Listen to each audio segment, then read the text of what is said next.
Continuamos con el tema de la genética molecular y hoy toca la lección sobre traducción, es decir, vamos a intentar explicar los fenómenos fundamentales que se producen en la síntesis de proteínas. La síntesis de proteína es el segundo y último paso de la expresión génica, gracias al cual el mensaje genético que está contenido en el ADN se va a plasmar en la síntesis de una proteína en concreta. Bueno, pues esa expresión génica del ADN en una proteína concreta es lo que vamos a estudiar hoy y que de alguna manera se encuentra expresado en este esquema que ha caído en alguna cuestión de selectividad para ponerle algunos de los nombres que están puestos aquí en letra pequeñita. Identificamos membrana plasmática, identificamos núcleo y dentro del núcleo tenemos el ADN, la doble hélice de ADN, tenemos el mecanismo de transcripción gracias al cual vamos a conseguir ARN mensajero maduro, ahí se entiende que en esa flecha ha sufrido los diferentes procesos de maduración y vemos como ese ARN maduro sale al citoplasma, en concreto a los ribosomas, y allí, gracias al concurso de una molécula intermediaria que es el ARN transferente que va a ir trayendo aminoácido a aminoácido, se va a producir la síntesis de una determinada proteína con una función específica y cuyo mensaje genético está contenido en el ADN nuclear de esa célula. Este proceso va a implicar la interacción de todos los ARN que nosotros conocemos, el transferente, el mensajero y el ribosómico, que es el que forma parte específica de las subunidades mayor y menor del ribosoma. Y además de los ácidos ribonucleicos, necesitamos el concurso de proteínas, que le vamos a denominar factores, y la utilización de un código especial de una especie de diccionario que se llama código genético. Bueno, pues lo que nos toca hoy inicialmente a la lección es enterarnos bien de qué es el código genético y qué es lo que nos indica. Antes de pasar a la explicación del código genético, os pongo este GIF animado que de una manera pues más o menos en clave de humor intenta explicar lo que nosotros vamos a ver hoy, lo que es la expresión genética del ADN, que habéis visto que empieza con un primer proceso que vamos a ver ahora mismo, que es el proceso de la transcripción. Tenemos el ADN, tenemos la ARN polimerasa y va consiguiendo la síntesis del ARN mensajero, y después cómo ese ARN mensajero es traducido a aminoácido y con el concurso del ARN transferente en una proteína concreta. Ese sería el proceso de elongación, el proceso propiamente de síntesis de proteína. Bueno, pues antes también de comenzar, aclarar que los ribosomas, no de manera estructural, pero sí de manera funcional, podemos decir que tienen como tres sitios, como tres localizaciones importantes que tenemos que tener claramente definidas para cuando expliquemos los procesos de la síntesis de proteínas, que son tres sitios específicos de unión al ARN transferente.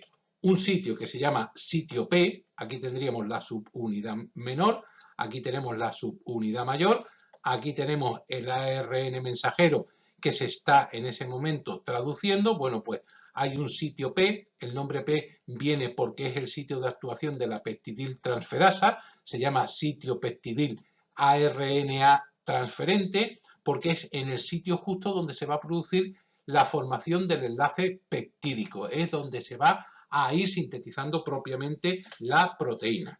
El sitio A, que está a continuación, es el sitio que se llama sitio también aminoacil RNA transferente, que es el sitio donde se coloca inicialmente el ARN transferente con el aminoácido que transporta, y es donde aquí se hace la correspondencia específica codón-anticodón. Pues este será el segundo sitio, que es el sitio A. Y por último, el sitio que está más a la izquierda, que es el sitio E, o sitio de salida, o sitio de expulsión, que es el sitio donde se coloca el ARN transferente ya sin aminoácido para abandonarlo. ¿Por qué? Porque el aminoácido se ha enganchado en el sitio P a la cadena de polipéptido que se está sintetizando en ese momento. Dejando claro esos tres sitios específicos de unión del ARN transferente en el ribosoma, que vuelvo a decir que más que sitios estructurales son sitios funcionales. Para entender el funcionamiento, vamos a empezar a explicar los fenómenos más importantes de la síntesis de proteínas. Y para entender esos fenómenos tenemos que partir de la definición del concepto de lo que es el código genético. ¿Qué es el código genético? Podemos definir el código genético como el conjunto de claves que nos van a ayudar a descifrar el mensaje biológico. Es decir, conjunto de claves que hacen la correspondencia entre las 4 bases nitrogenadas, adenina, timina, guanina y citosina, con los 20 aminoácidos que forman los aminoácidos proteinogénicos, que son los que forman las proteínas. Bueno, pues el conjunto de claves que descifran, que relacionan las bases nitrogenadas con los aminoácidos es lo que se llama código genético. Aviso a navegantes. Muchos de vosotros confundís código genético con mensaje genético, y son dos cosas que no tienen absolutamente nada que ver. El mensaje genético es lo que contiene el ADN, el orden, número y tipo de nucleótidos que se expresan en una determinada proteína, y es distinto para cada ser.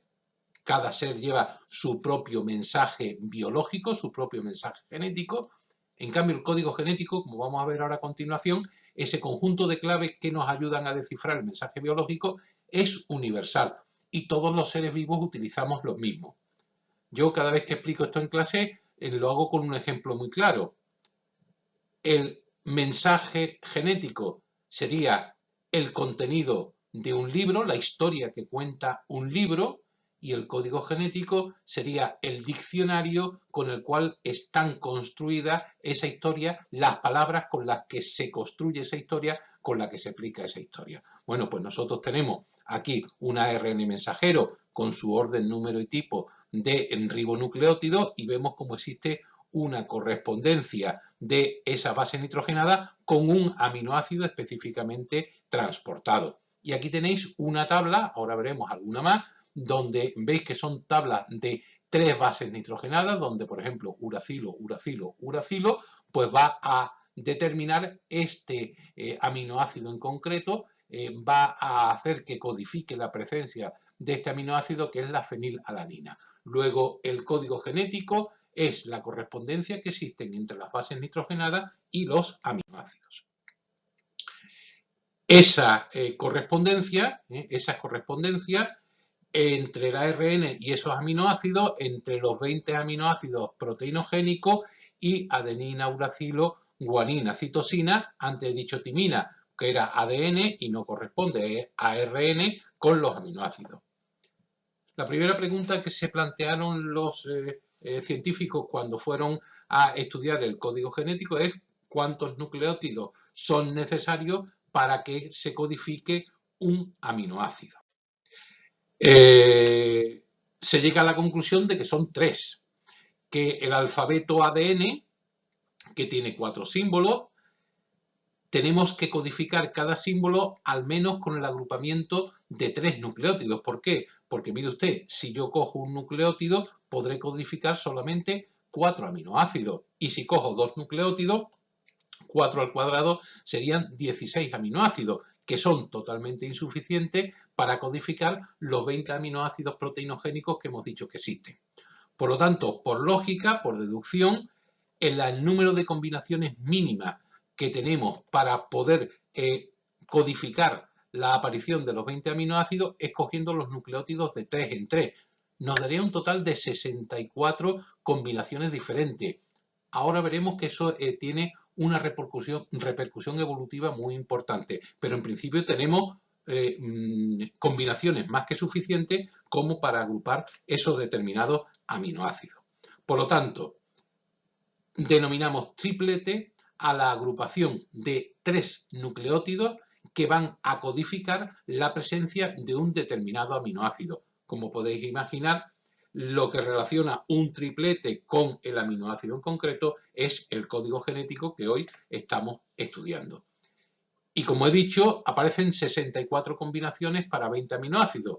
Eso explica una cosa que vamos después a decir cuando hablemos de las características del código genético, que es degenerado. ¿Por qué? Porque va a ser posible que haya varios tripletes que codifiquen a un mismo aminoácido.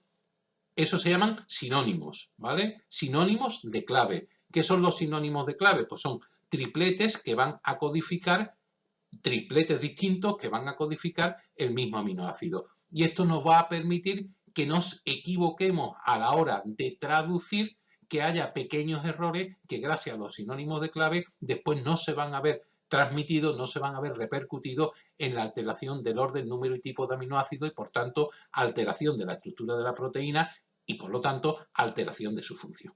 ¿De acuerdo? Por lo tanto, el código genético, la unidad de codificación en el código genético son los tripletes de nucleótidos, entendiendo por triplete la agrupación de 3 nucleótidos que codifican un aminoácido.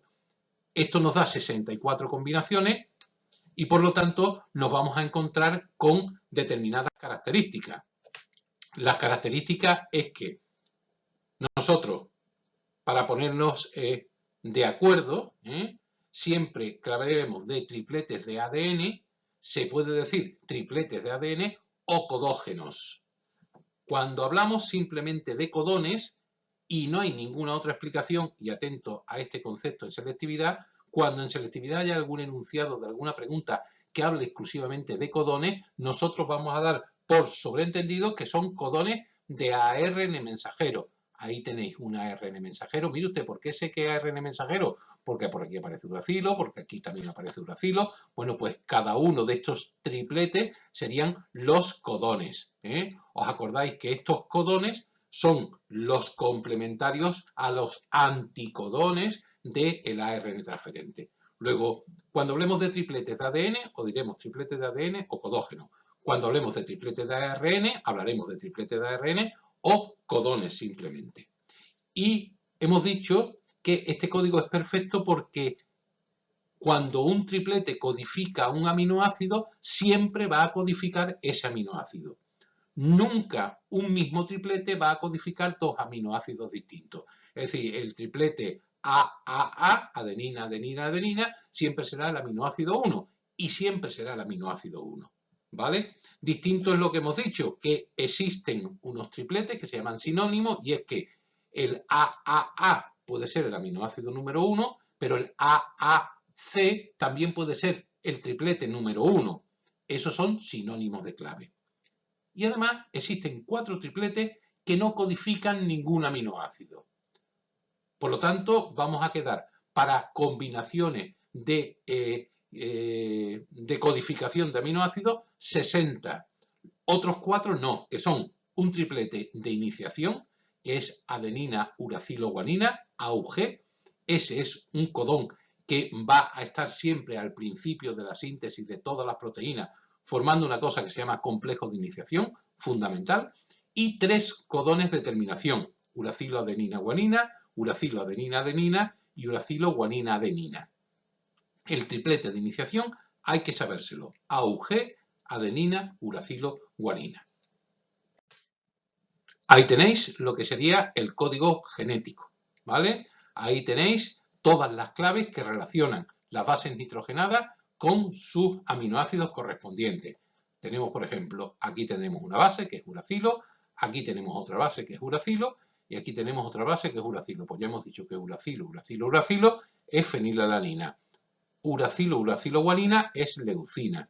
Citosina, uracilo, uracila es leucina. Si os dais cuenta, siempre que aparezca uracilo, uracilo, guanina va a ser leucina, no va a ser fenilalanina. Es decir, que siempre este triplete siempre codificará este aminoácido.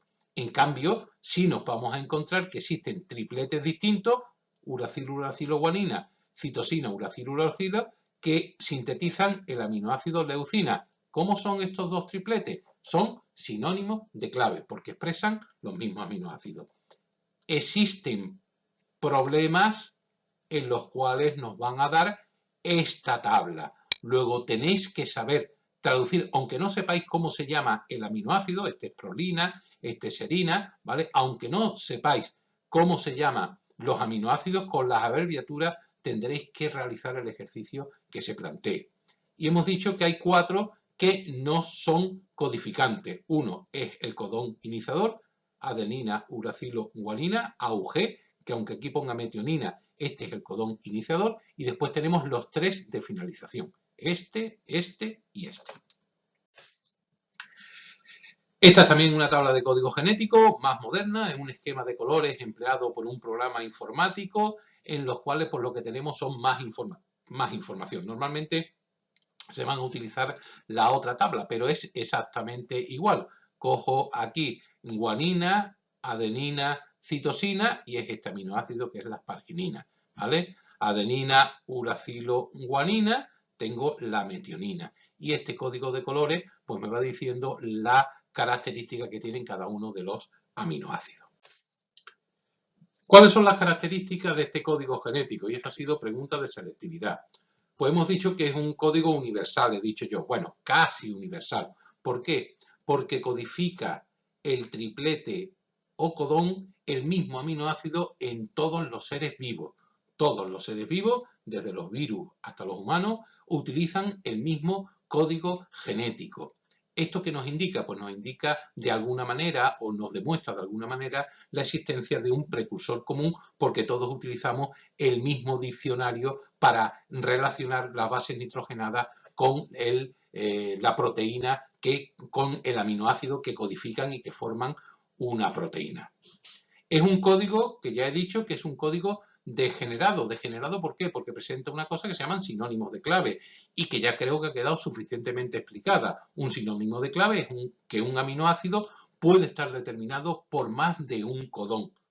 Evita de esta manera errores en la traducción porque se produce lo que se llama el balanceo de la última base. Veis que la última base pues, se puede leer de una manera o de otra y nos puede coger y nos puede servir. Pero, igual que hemos dicho que es degenerado, es un código específico y perfecto. ¿Por qué? Porque cada triplete codifica uno y exclusivamente uno aminoácido, no otro. No existe en la naturaleza ningún triplete que codifique 2 aminoácidos distintos. Por último, es un código genético que no se solapa, es decir, una base nunca pertenece a 2 codones de manera simultánea. Cada triplete o codón está compuesto por 3 bases nitrogenadas, por 3 nucleótidos. No existe ninguna base que pertenezca simultáneamente a 2 codones y en última instancia es un código genético que no tiene discontinuidades, es decir, que está escrito de manera continua. Su lectura se realiza de 3 bases en 3 bases, pero no hay espacios vacíos, no hay coma, no hay punto, no hay espacio, ya que existe una señal de inicio, como hemos visto en la transcripción, hasta una señal de terminación que se hace de manera continua. No hay ningún espacio, no hay ningún signo de puntuación. Este código genético tenemos que estar en cierta parte orgullosos porque el desciframiento se debe a un español que colaboró, un español nacionalizado en Estados Unidos, porque en España no se podía investigar, que es el profesor Severo Ochoa. A él se le debe el desciframiento de este código genético, es decir, el saber qué triplete codifica cada aminoácido, lo hizo con la bacteria Escherichia coli y fue el que de alguna manera lo descifró. Es importante, hago hincapié en este personaje, porque si aquí os dais cuenta, esta foto está hecha en Gibraltar, porque es que resulta que Severo Ochoa descubre su vocación en Málaga. Por problemas de salud, tiene que venir de pequeño a Málaga, estudia en el barrio de la Victoria, justo en el Instituto de Gaona, y es ahí donde descubre su inclinación por la biología, lo que le lleva en el año 1955 a descifrar el código genético, es decir, la relación que existe entre el nucleótido y el ARN. Ahí tenéis una foto suya de la época, con los compañeros con los que descubre ese código genético y gracias al cual pues recibe el premio Nobel en ese año. En el año me parece 1957 o 1956, cuando le dan el Nobel por el desciframiento del código genético. Ahí tenéis una foto del profesor Severo Ochoa en la puerta del Instituto de Calle Gaona, el Vicente Espinel, y aquí lo tenéis haciendo una foto con los compañeros y profesores del Instituto de Gaona en su última visita a Málaga. Y en esa visita a Málaga, pues tuvimos la suerte algunos de escucharle una conferencia en la Facultad de Biología, que en aquellos entonces estaba cerca de la térmica, y dictó una conferencia, veis que es como se dictaba entonces, con papeles y con una varilla y una pizarra detrás, ¿vale? Con un puntero, y nos explicó un poco qué consistía su trabajo sobre el desciframiento del código genético. Explicado ya lo que es el código genético y entendido su importancia en biología, vamos a ver cuáles son las fases que podemos dividir la síntesis de proteína, porque siempre que nos encontramos un proceso complejo, como era la estructura del ADN o la estructura de las proteínas, lo dividíamos en una serie de fases que nos facilitaba su comprensión.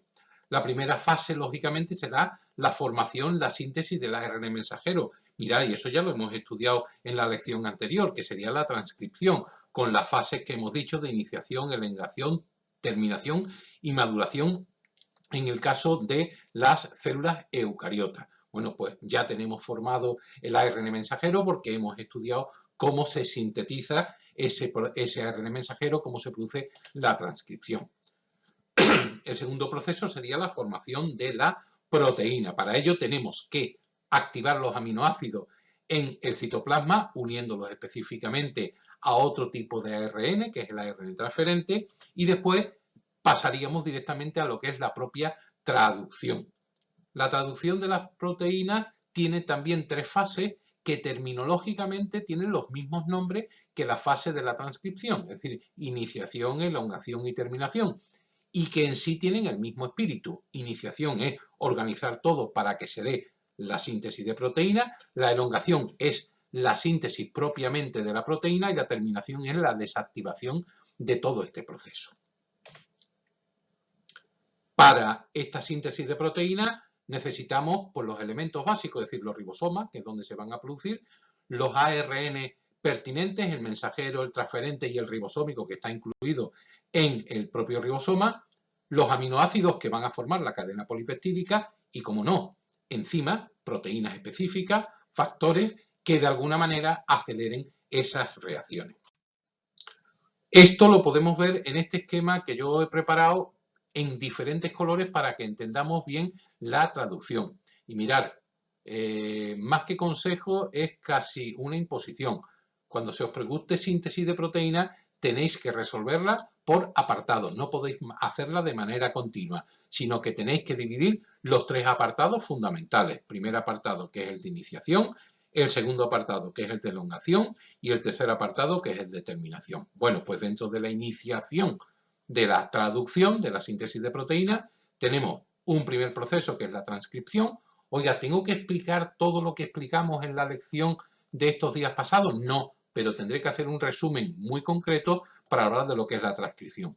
Tendré que hablar después de cómo se traslada ese ARN mensajero a el ribosoma y por dónde se ancla, y describir una cosa que se llama complejo de iniciación, que nos indica cómo se ha activado el ribosoma para que empiece la síntesis de proteínas. Y todo esto son fenómenos que se dan en esta fase que está en verde, que se llama fase de iniciación. La segunda fase es la fase de elongación. En esta es donde se va a producir la síntesis de proteínas propiamente dicha, donde tendremos un primer grupo de procesos que se llama fijación de los aminoácidos, para lo cual tenemos que activarlo a nivel citoplasmático y después fijarlo en el ARN transferente. Si no, no podremos trasladarlo al ribosoma para que se unan de manera específica. Luego, la primera parte de la elongación consiste en fijar esos aminoácidos mediante su activación y la fijación al ARN transferente. En segundo lugar, o el segundo proceso, será la unión peptídica, es decir, la formación del enlace peptídico aminoácido-aminoácido, y un fenómeno que se llama fenómeno o proceso de translocación, que es que el ribosoma se va a ir moviendo en relación al ARN mensajero para ir punto a punto, aminoácido a aminoácido, sintetizando esa proteína. ¿Hasta cuándo? hasta cuando aparece una señal de terminación que nos indica que la síntesis de proteína tal cual ha finalizado. Bueno, pues comencemos el estudio pormenorizado de la traducción o de la síntesis de proteína. Como dijimos, se divide en tres fases fundamentales. Iniciación, puesto en mayor tamaño, porque es la primera fase y es la que vamos a estudiar ahora. Después la elongación y, en tercer lugar, la terminación. ¿Cuáles son los fenómenos fundamentales que se van a producir durante esta primera fase de la traducción o síntesis de proteína? Pues también hemos dicho que esta fase de la iniciación está compuesta fundamentalmente por tres procesos, por tres fases. La primera, que es la transcripción, la segunda, que es el traslado del ARN mensajero desde el núcleo hasta el ribosoma, y en tercer lugar, la formación del complejo de iniciación, imprescindible para que se dé el inicio de la síntesis de proteína. La transcripción, como ya hemos explicado, es un proceso por el cual, a partir del ADN que está en el núcleo y utilizando el principio de complementariedad de bases de Chargaff, obtenemos una molécula de ARN mensajero gracias al concurso de una enzima que es la ARN polimerasa. Este ARN mensajero en las células procariotas estaría finalizado, estaría terminado y sería funcionante. En el caso de las células eucariotas hay que madurarlo y debe de atravesar la membrana nuclear hacia el citoplasma celular para que ese mensaje que está contenido en el ADN y que se ha transferido, se ha transcrito al ARN mensajero, se traduzca en una proteína en concreto. Aquí en este esquema tenemos la doble hélice de ADN, tenemos cuál es la hebra molde que se ha elegido con su principio y con su final y vemos cómo se empieza a sintetizar, a transcribir el ARN mensajero en sentido 5' 3'. Ese ARN mensajero es el que, tras su maduración, va a atravesar la membrana plasmática y va a ser el molde para poner los aminoácidos en el orden adecuado para formar la estructura primaria de la proteína en concreto. En segundo lugar, esa información que está en el núcleo, pues tenemos que trasladarla al citoplasma celular, donde, como ya he dicho, se va a asociar a los ribosomas, actuando como matriz ordenadora de esos aminoácidos. La síntesis de proteína, como vamos a ver ahora a continuación, se realiza aminoácido a aminoácido y lo importante es que el orden y el tipo de aminoácido viene dado por el orden y tipo de nucleótido que se encuentra en el ARN mensajero y que viene dado por el mensaje genético. Luego, en segundo lugar, el segundo proceso de la iniciación es colocar ese ARN mensajero en el ribosoma. Una vez que está en el ribosoma, hay que formar el complejo de iniciación. Y el complejo de iniciación se da en el extremo inicial del ARN mensajero, que os recuerdo que era el extremo 5'. Bueno, pues ese extremo 5' se va a unir a la subunidad menor del ribosoma y va a colocar ese codón activador, ese codón iniciador que dijimos que aparecía de las 64 combinaciones que tenían los tripletes de ARN. Bueno, pues os recuerdo que había un triplete, adenina, uracilo, guanina, que era el primero que se colocaba. Junto a ese codón activador se le van a unir las proteínas específicas y especiales que hemos dicho que acompañan a todo el cortejo de la traducción, que se llama, en este caso, factores de iniciación, y junto a esos factores de iniciación y el codón activador, el guanosin trifosfato como manera de tener energía, el magnesio y otros nucleótidos. Bueno, pues todo eso junto, lo que sería el codón iniciador, lo que serían los factores de iniciación y esos otros nucleótidos junto al magnesio y el GTP, es lo que se denomina complejo de iniciación o complejo activo. Cuando se encuentra formado ese complejo de iniciación o complejo activo, indica que el ribosoma está ya preparado para su síntesis y entonces lo que atrae es a la subunidad mayor que la coloca sobre esta subunidad menor. Y con eso ya tenemos todo el ribosoma con el ARN mensajero dispuesto a comenzar lo que es el proceso de la traducción. Si esto no los piden en selectividad a manera de esquema, pues aquí más claro no lo podéis tener. Tenemos el complejo de iniciación con el triplete iniciador AUG, tenemos aquí el ARN mensajero, esta sería la subunidad menor y aquí tendríamos el ARN transferente con la metionina que dijimos que traía el triplete adenina uracilo guanina. A este codón iniciador se le unen los factores de iniciación y atrae a la subunidad mayor con los sitios P y con el sitio A que ya hemos referido para iniciar el proceso de la traducción. La segunda fase de este proceso es la fase de elongación. En esta fase de elongación es donde realmente se va a producir la síntesis de proteína, es decir, donde se va a unir aminoácido con aminoácido para estableciéndose el enlace peptídico para formar la proteína. Bueno, pues en esta fase de elongación es la fase donde ya he dicho que realmente se produce la traducción del mensaje genético del ADN a esa proteína en concreta y la síntesis de la proteína se va a iniciar siempre por el extremo N-terminal. Es decir, que lo primero que nos vamos a encontrar en la proteína es el grupo amino del primer aminoácido. Y termina en el C-terminal, que es el grupo carboxilo del último aminoácido. Y como ya hemos dicho, esta elongación, esta lectura, se va a llevar siempre en dirección 5', 3' del ARN mensajero. Bueno, pues para su correcta realización, para poder realizar la elongación, aparte del ARN ribosómico del ribosoma y del ARN mensajero, necesitamos la utilización de un tercer tipo de ARN, que es el ARN transferente.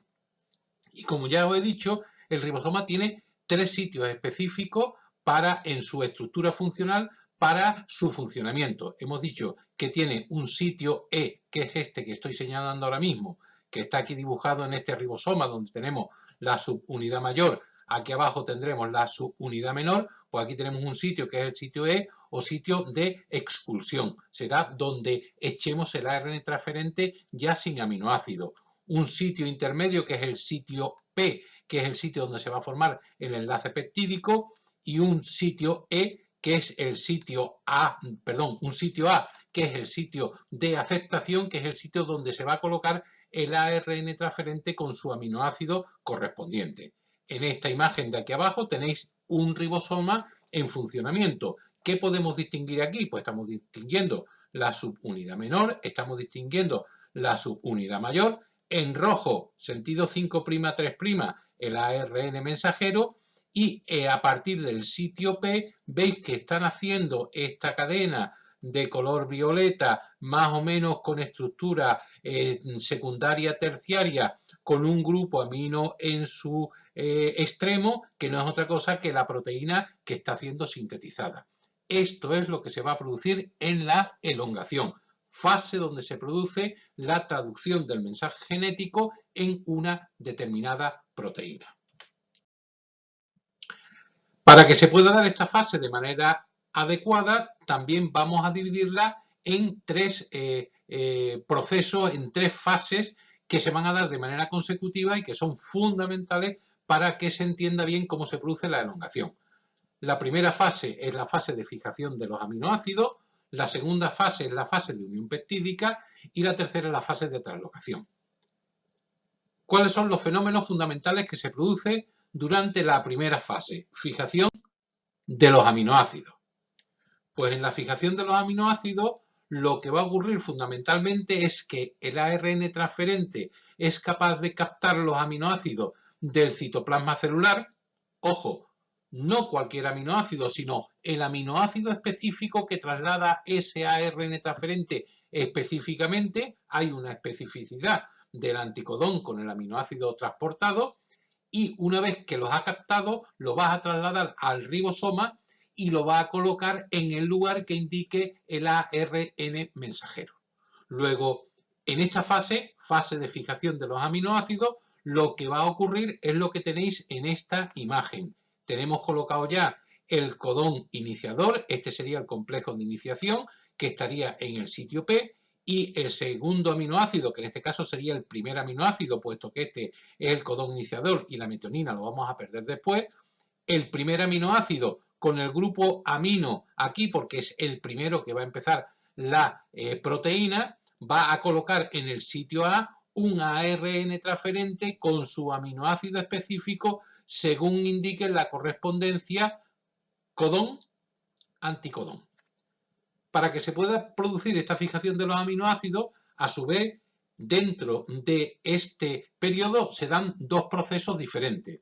En primer lugar, hay que activar los aminoácidos, es decir, que tenemos que unir específicamente el ARN transferente con el aminoácido transportado. Esa sería la primera parte, activar aminoácidos, y la segunda parte pues sería colocarlo, fijarse en el ribosoma en el sitio A, como hemos dicho, tras el codón inicial y empezar el proceso de síntesis de proteína. Vamos a estudiar estos dos procesos, el de activación del aminoácido y la fijación al ribosoma, de manera detallada. ¿Cómo se activan los aminoácidos?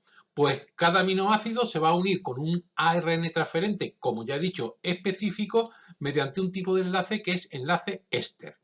Y para que esto sea así y se preserve la especificidad ARN transferente aminoácido, están catalizados por un grupo de enzimas que se denominan aminoacil ARNT sintetasa. Estas enzimas son las que de manera específica unen el ARN transferente con un determinado anticodón siempre con el mismo aminoácido y son la causa de la especificidad del código genético y de su degeneración. Cuando se forma ese enlace éster entre el aminoácido y el ARN transferente, se forma una unión que se denomina aminoacil ARNT. Aquí tenemos un ARN transferente libre, vemos que se va a unir a un aminoácido que es la alanina. Bueno, pues cuando se une y se forma este complejo con su respectivo anticodón específicamente de la alanina, estamos hablando de que se ha formado un compuesto que es el aminoacil ARN transferente.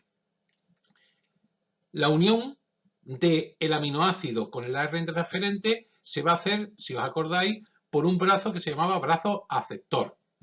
¿Os acordáis que el ARN transferente tenía 3 bucles y 4 brazos? Bueno, pues el brazo aceptor en el extremo 3' tenía una secuencia terminal común a todos los ARN transferentes, citosina, citosina, adenina. Pues en la adenina, en el carbono 3' tiene un OH libre que va a permitir que se una, que forme el enlace éster específicamente con el grupo carboxilo, con el COH. Y ese OH libre con el COH en el carbono 3' de la adenina va a formar el aminoacil ARNT. Y con ese fenómeno quedaría activado el aminoácido, entendiendo por activación del aminoácido su unión a su ARN transferente específico. Lo vemos mejor en este esquema. Aquí tenemos la enzima, la aminoacil ARNT sintetasa, es un proceso endergónico, va a necesitar energía, le damos esta energía a los aminoácidos y formamos un aminoácido activado con AMP. Aquí tenemos el ARN transferente, vemos cómo la enzima cataliza esta unión específica, libera el AMP, libera la enzima y libera un compuesto que es el ARN transferente unido por el brazo aceptor a la adenina, que se denomina aminoacil ARNT. Y ese aminoacil ARNT es el que entra en la segunda fase de esta parte, que se denomina fijación del ARNT.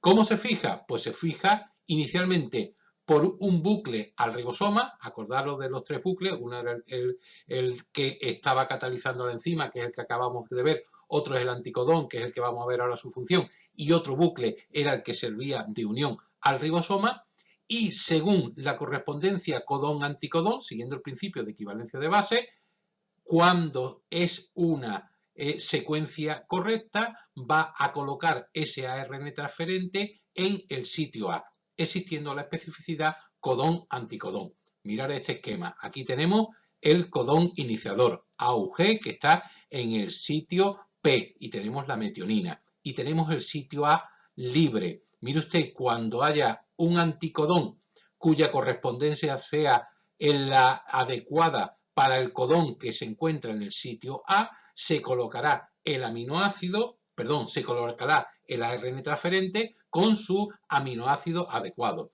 Así, de esta manera entendemos de que el aminoácido se coloque en el lugar que ha especificado el ADN. Y es el fundamento de la traducción. Por eso decimos que en este momento justo es donde se está produciendo, gracias al código genético, la traducción, y se están relacionando los tripletes de ARN mensajero con el aminoácido correspondiente.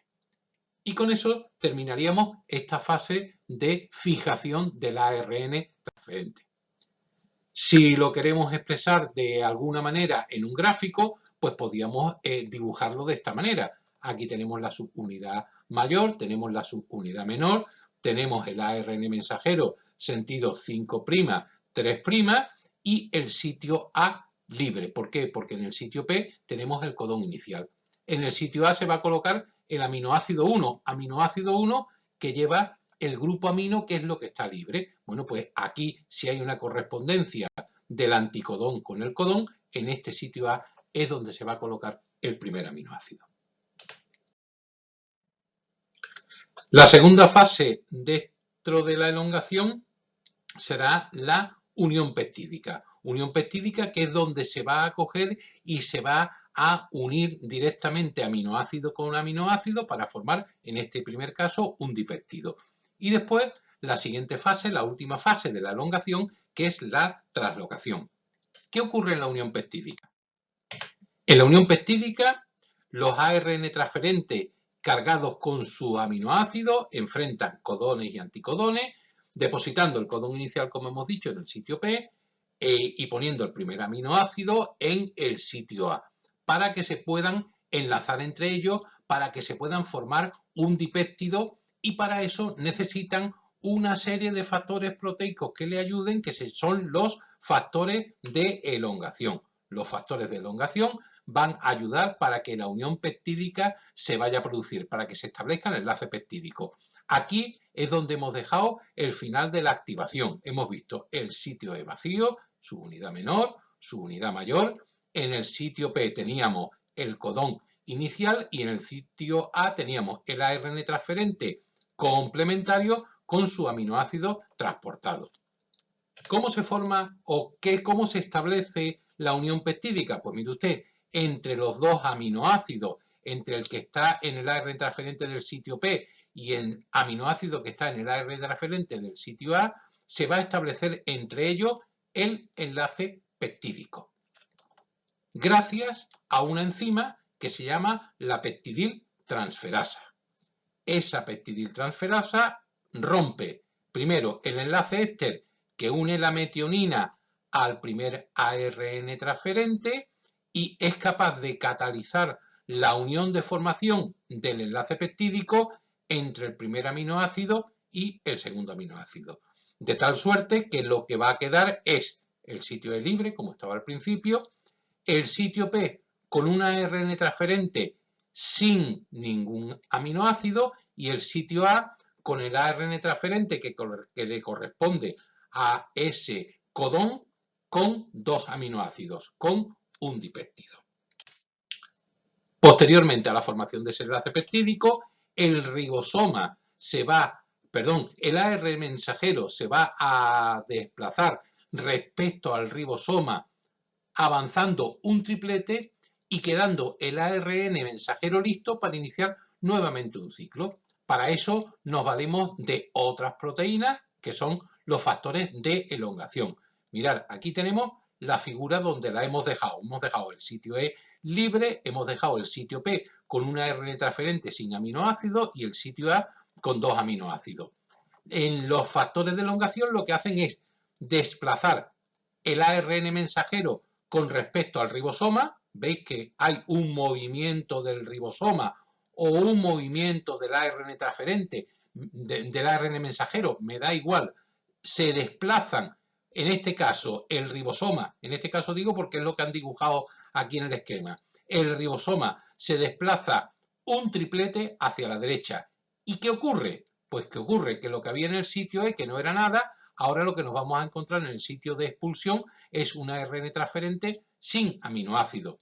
En el sitio P, que había un ARN transferente con 2 aminoácidos, pasa del sitio A al sitio P y el sitio A nos queda libre. Y esto queda libre para iniciar un nuevo ciclo. El complejo de 2 aminoácidos ocupan el sitio P, dejan el sitio A libre y empezamos nuevamente el ciclo. ¿El ciclo para qué? Pues para buscar un anticodón que sea complementario a adenina, citosina, guanina que tenemos aquí, colocar aquí un tercer ARN transferente con un aminoácido y formar nuevamente un enlace peptídico entre este dipéptido y el aminoácido que tenemos aquí y tendríamos un tripéptido. Este quedaría libre y el primer ARN transferente estaría ya expulsado porque estaría en el sitio E.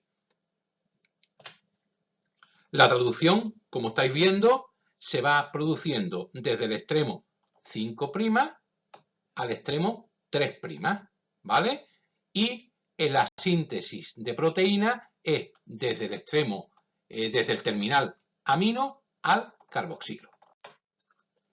Por lo tanto, aquí lo tenemos completo. El ciclo se va a repetir tantas veces como aminoácidos contenga la proteína. Vemos aquí cómo en el sitio E echa al ARN transferente sin aminoácido, en el sitio P queda el dipéptido y queda el sitio A abierto para que entre el tercer aminoácido. Volvemos otra vez a la fase anterior de unión peptídica, conseguimos que el segundo ARN transferente quede sin ningún aminoácido y en el sitio A quedaría un tripéptido. Volvemos a desplazar el ribosoma un triplete respecto al ARN mensajero. Lo que hay en el sitio E, que es el tercer ARN transferente, va fuera, quedaría en el sitio A y de esta manera aminoácido, aminoácido, se va cogiendo y se va sintetizando. Como hemos dicho, se va leyendo el ARN mensajero en sentido 5', 3' y se va sintetizando la cadena polipeptídica desde el extremo amino al extremo carboxilo. Aquí tenéis un esquema completo de lo que sería la elongación. Vemos aquí la formación del primer dipéptido. Vemos cómo el ARN transferente del primer aminoácido de la metionina va al sitio E y iría fuera. Aquí vemos cómo quedaría libre, se ha producido la translocación y vemos cómo quedaría el sitio P con un dipéptido y el sitio A libre para que entre el aminoácido 2, para que entre el aminoácido 3 y así de manera consecutiva se va consiguiendo una cadena polipeptídica donde el primer aminoácido tendrá el grupo amino, aminoácido 1, 2, 3 y llegaremos al final del ARN mensajero al extremo 3'. En esta animación vamos a ver lo que os he dicho pues de manera animada a ver si lo entendemos mucho mejor. Ahí tenemos el codón iniciador, vemos como al sitio A entra el segundo ARN transferente con la arginina, unión peptídica, aquí es donde se forma el enlace peptídico, vamos a ver cómo se forma el enlace peptídico, se rompe el enlace éster, ¿vale? Y se va a formar el enlace peptídico entre el primer aminoácido y el segundo aminoácido. Y ya tenemos un dipéptido que estaría ahora en el sitio A. ¿Qué tenemos que producir? Un desplazamiento hacia la derecha del ribosoma, de tal manera que lo que estaba en el sitio A queda en el sitio P y se expulsa. Y tenemos el tercer aminoácido. Volvemos a formar el enlace peptídico, traslocamos un sitio E, el ARN transferente, y así, de manera consecutiva, pues si tiene 500 aminoácidos, pues 500 veces. De esa manera llegamos al final de la cadena polipeptídica. La última fase de este proceso es la fase de terminación. Una vez que vamos repitiendo ciclo a ciclo la elongación y vamos sintetizando la proteína aminoácido a aminoácido, llegamos a la última fase que es la terminación. ¿Qué fenómenos indican que hemos terminado la síntesis de la proteína? Pues fundamentalmente, como ya hemos dicho, es la aparición en el sitio A de esos codones que dijimos que eran los codones de terminación o codones terminales. Aquel codón que no es reconocido por ningún ARN transferente, que eran de esas 64 combinaciones, pues teníamos uno que era el iniciador y 3 que eran los terminales, uracilo, adenina, adenina, uracilo, adenina, guanina y uracilo, guanina, adenina. Cuando en el extremo 3' aparece un codón terminal, se le asocia una proteína, un factor de terminación o también se llama factor de liberación. Hemos dicho esas proteínas que están ayudando a todo el proceso. Hemos visto factores de la iniciación, hemos visto factores de la elongación, pues lo mismo hay factores de terminación que lo que hacen es bloquear la entrada al sitio A. Aunque no va a ser reconocido por ninguna ARN transferente, se le ayuda impidiendo la entrada de algún despistado que pudiera entrar. Y además convierte la peptidiltransferasa, que hemos dicho que es la enzima que cataliza la unión del enlace peptídico, la formación del enlace peptídico, la convierte en hidrolasa. Esa hidrolasa va a ser muy importante porque es capaz de romper la unión de la proteína sintetizada con el último ARN transferente que está en el sitio P en ese momento. Y también va a romper su unión con el ARN mensajero. Luego, aquí tenéis lo que ocurre en la terminación.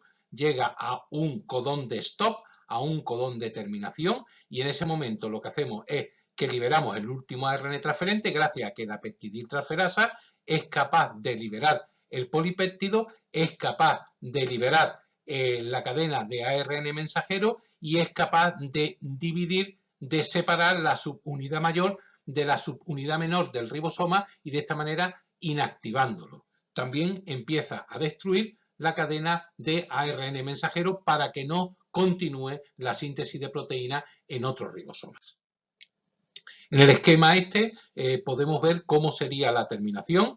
Vemos como cuando lleva al extremo 5', tenemos en el sitio P lo que sería el último ARN transferente con toda la proteína sintetizada, donde aquí tendríamos el extremo N terminal y aquí tendríamos el extremo C terminal, y aquí no puede entrar ya ninguno porque está bloqueado. Bueno, pues justo en ese momento la peptidiltransferasa se convierte en hidrolasa, aparece ese codón de terminación que hace que se separe el ARN mensajero, que va a ser rápidamente destruido, la proteína, y se divorcien, se disocien la subunidad mayor de la subunidad menor.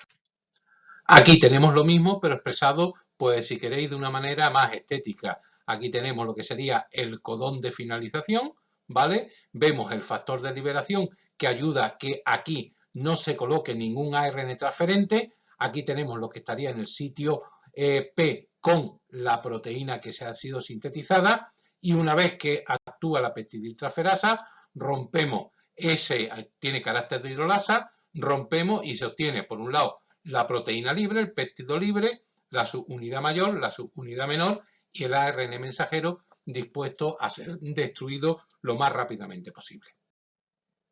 De esta manera, pues tenemos finalizada una proteína. Mire usted, ¿esa proteína es activa?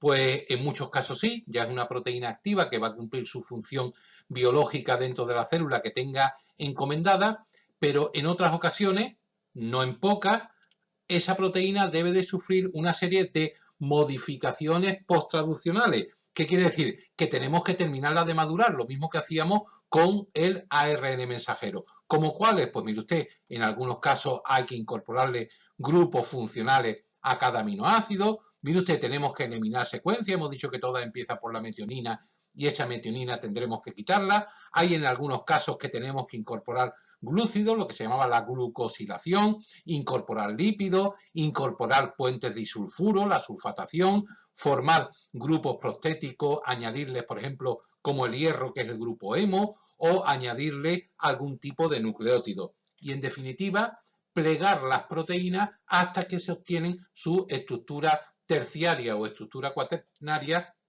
según se necesite. Eso se consigue gracias a unas enzimas especiales que son las chaperonas. Abajo tenéis un ejemplo típico de modificación posttraduccional de una proteína que todos conocéis, que es la insulina humana. Bueno, pues la insulina humana para que sea activa se sintetiza en forma de preinsulina y para que sea activa tenemos que coger y eliminarle esta secuencia de señal y convertirla de preproinsulina en proinsulina y que ya sea una insulina activa. Bueno, pues tenéis un ejemplo de modificaciones posttraduccionales. Dos últimas diapositivas, una en la que vamos a poner un vídeo donde se resumen las principales características de lo que es la síntesis de proteínas, lo que es la traducción, y el otro es una animación muy interesante donde se detalla muy bien lo que es el proceso de síntesis de proteínas. Problema que yo no tengo control sobre esa proyección y no le puedo marcar el ritmo, con lo cual lo vais a ver solamente una vez y al ritmo que tiene marcado. Pero es muy clara, si mantenemos la atención, vais a ver que es muy clara y que sirve como resumen de todo lo que hemos visto. ARN mensajero en rojo en la parte inferior, complejo de iniciación al principio, segundo ARN transferente en el sitio A. Actuación de la peptidiltransferasa, formación del enlace peptídico entre metionina y arginina. Translocación de el ribosoma y expulsión de ese ARN transferente. Entra el segundo ARN transferente con la fenilalanina, que forma enlace peptídico con la arginina. Peptidiltransferasa actuando. El primer aminoácido lleva el grupo amino. Ahora tenemos un tripéptido. Nueva translocación, nuevo aminoácido, así aminoácido, aminoácido, hasta que vamos consiguiendo la cadena polipeptídica. Llegamos al penúltimo, la valina, que se va a hacer el enlace peptídico con la leucina y ya nos están avisando de que hay un codón de terminación. No hay ningún ARN transferente que lo reconozca, por lo tanto se da por terminada la síntesis de proteína, no entra ninguno, los factores de elongación liberan lo que sería directamente la cadena de aminoácidos, tendremos que empieza por el grupo amino y termina por el grupo carboxilo, se disociaría la subunidad mayor de la subunidad menor y este ARN transferente sería destruido para que no siguiera sintetizando proteína. Los ribosomas son los orgánulos encargados de traducir la información genética que contiene el ARN mensajero. La traducción se inicia con la unión de un ARN mensajero al ribosoma a partir del triplete de iniciación. El ribosoma abarca dos codones del ARN mensajero que pasan a ser ocupados por dos moléculas de ARN de transferencia con sus respectivos aminoácidos. Un enzima del ribosoma cataliza la formación del enlace entre los aminoácidos, de modo que a medida que éste avanza, se van añadiendo aminoácidos a la cadena peptídica. La secuencia se repite tantas veces como tripletes forman el ARN mensajero, hasta la aparición del triplete de terminación. Finalmente, la cadena polipeptídica se separa del ARN de transferencia terminal y queda libre en el citoplasma. Para finalizar la explicación de esta lección, dos reflexiones muy breves. Una sobre la biosíntesis proteica en las células eucariotas, porque todo esto que hemos explicado es fundamentalmente o se produce fundamentalmente en las células procariotas. Sería la síntesis de proteínas en la traducción más sencillita. Como os podéis imaginar, la síntesis de proteínas en las eucariotas es, desde todo el punto de vista, mucho más compleja. Es una síntesis en la cual las proteínas que ayudan, es decir, los factores de iniciación, los factores de elongación y los factores de terminación son distintos y mucho más complejos. Es una síntesis proteica donde los ARN mensajeros son monocitrónicos. Recordad lo que explicamos, son ARN que solo tienen un sitio de inicio y si van a sintetizar exclusivamente una proteína dada su complejidad. Y si hay una cosa muy curiosa, que es que una cadena de ARN mensajero en una célula eucariota puede ser tan larga y tan compleja que puede ser traducida de manera simultánea y de manera consecutiva por varios ribosomas. Esto es lo que se le conoce como polirribosoma o polisoma. Y es la imagen que tenéis puesta aquí arriba. Mirad, en línea roja sería la cadena de ARN mensajero, extremo 5', 3', y aquí tenemos 1, 2, 3 ribosomas que de manera coordinada y de manera simultánea y de manera sucesiva van cada uno sintetizando un trocito de proteína que después se une y forma una macroproteína. Esto es específico de las células eucariotas y en concreto de los ribosomas que se encuentran libres a nivel del citoplasma celular. Por último, recordaros que una vez que se ha terminado la síntesis de proteínas en los eucariotas, pues estas proteínas tienen que sufrir una serie de modificaciones posttraduccionales hasta hacerlas funcionantes. Pero esto ya lo hemos explicado y lo hemos comentado. La segunda reflexión viene en el sentido de que la expresión génica, la síntesis de proteínas, tiene que estar regulada de alguna manera. No todos los genes se expresan de manera simultánea en una célula cuando ellos quieren, sino que todos los genes se van a expresar en una proteína determinada siguiendo el principio de economía celular, de tal manera que solamente se expresan aquellas proteínas que se necesitan. ¿Para eso qué necesitamos? Pues necesitamos puntos de regulación, puntos de corte de entrada y de salida para la síntesis de proteínas. De un modo genérico podemos decir que hay 3 puntos de regulación fundamental. Un punto de regulación sería la transcripción, control de genes que se van a transcribir en cada momento. Si no hay ARN mensajero no va a haber síntesis de proteína. Luego ahí tenemos un punto de regulación de la expresión génica. Otro punto de regulación de la expresión génica sería la regulación de las propias síntesis de proteínas, del control del ARN que se traduce en cada momento. Y el último punto de control sería ya sobre la proteína sintetizada, la regulación de su actividad una vez que han sido sintetizadas y hay que madurarla de alguna manera. Para que entendáis que esto es mucho más complejo de lo que yo he explicado, un esquema donde podéis ver de alguna manera cuáles son los puntos en los cuales se puede regular la expresión génica en las células eucariotas, bien en el núcleo, que es esta parte que tenemos aquí puesta en rosita. Bueno, pues se puede hacer un control previo a la transcripción, ¿vale?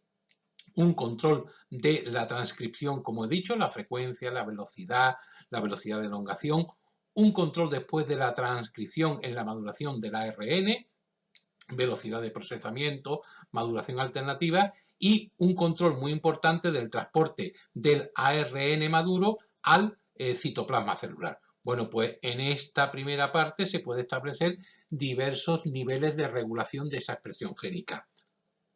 Aunque también esa expresión génica se puede dar a nivel del citoplasma. Una vez que tenemos que ha pasado el control de transporte del ARN, pues hay una serie de controles de degradación del ARN mensajero que le resta estabilidad al ARN maduro y lo quita si no nos interesa. Hay controles de la frecuencia, de la velocidad de la traducción, velocidad de elongación y eficacia de la terminación cuando se tiene el polipéptido, y después controles posteriores del procesamiento de las proteínas hasta hacerlas funcionantes y el control de la actividad de las proteínas para hacer eficaces esas modificaciones traduccionales. De esa manera vemos que en la regulación de la actividad de esas proteínas pueden estar reguladas a diferentes niveles.